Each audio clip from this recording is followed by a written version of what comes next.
El origen del cero. La palabra cero proviene de la traducción de su nombre, Shunya, en indio, que significa vacío. A primera vista puede parecer que el cero es la nada. De hecho, hasta hace relativamente poco ni siquiera existía, y la gente igual hacía cuentas y cálculos. Sin embargo, su llegada lo cambió todo.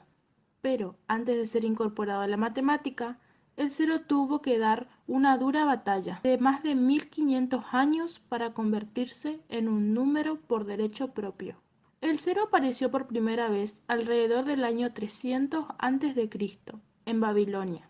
Para este entonces, los babilonios llevaban cientos de años usando el llamado sistema numérico posicional, que es el que usamos en la actualidad, donde cada dígito adquiere su valor en función de su posición. El problema es que la falta de cero en Babilonia producía confusiones serias, como querer diferenciar el 25 del 205, dejando un espacio entre ambos números. Pero claro, el espacio vacío no era un número muy confiable, así que crearon un símbolo para representar la presencia de la ausencia, para decir que ahí no iba ningún número. Lo increíble es que los mayas, a 12.000 kilómetros de distancia, tuvieron exactamente la misma idea. Pero su representación gráfica fue bastante más compleja que la de los babilonios y muchísimo más que nuestro Baal actual.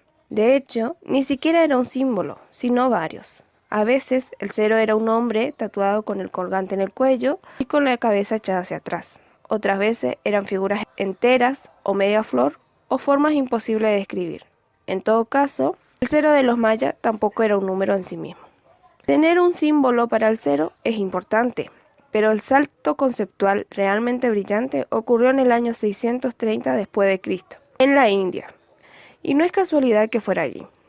Para los antiguos indios, los conceptos de la nada y la eternidad eran partes importantes de su sistema de creencias. El universo nació de la nada y la nada es el objeto final de la humanidad. Por eso, culturalmente pudieron acomodarse sin problemas a la idea del cero como vacío.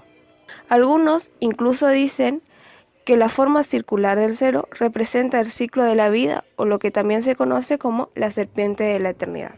Otros le dan un origen más terrenal. Dicen que su representación gráfica surge por la forma en que los indios hacían sus cálculos sobre suelo con piedras. Lo que pasaba es que al quitar una piedra queda un agujero redondo marcado en la tierra representando el movimiento de algo a la nada. Pero para que el cero esté en la misma categoría que los otros números, era necesario tener leyes sobre cómo sumar, restar, multiplicar y dividir con él.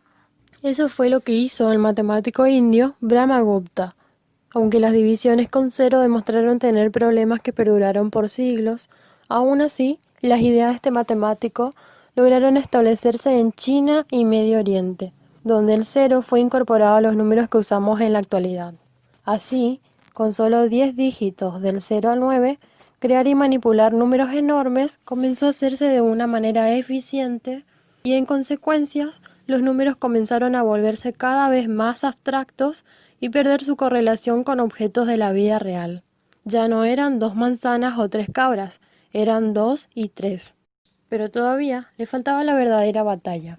Cuando por fin llegó a Occidente en el año 970, lejos de ser bienvenido, este número fue resistido y hasta prohibido.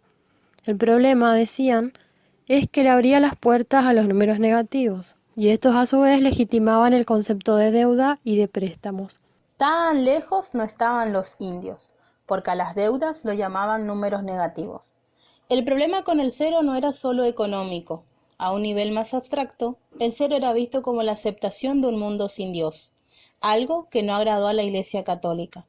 Tuvieron que pasar cientos de años de debates científicos, filosóficos y religiosos para que finalmente se llegara a la completa aceptación del cero en el siglo XV. A esta altura, podría parecer que el cero fue el toque final de nuestro actual sistema numérico indo-arábigo, pero en verdad dio inicio a un nuevo paradigma que trascendió la matemática y cambió para siempre la física, biología, química, economía y muchos más. El cero pasó de ser la nada a convertirse en una de las mayores innovaciones de la humanidad.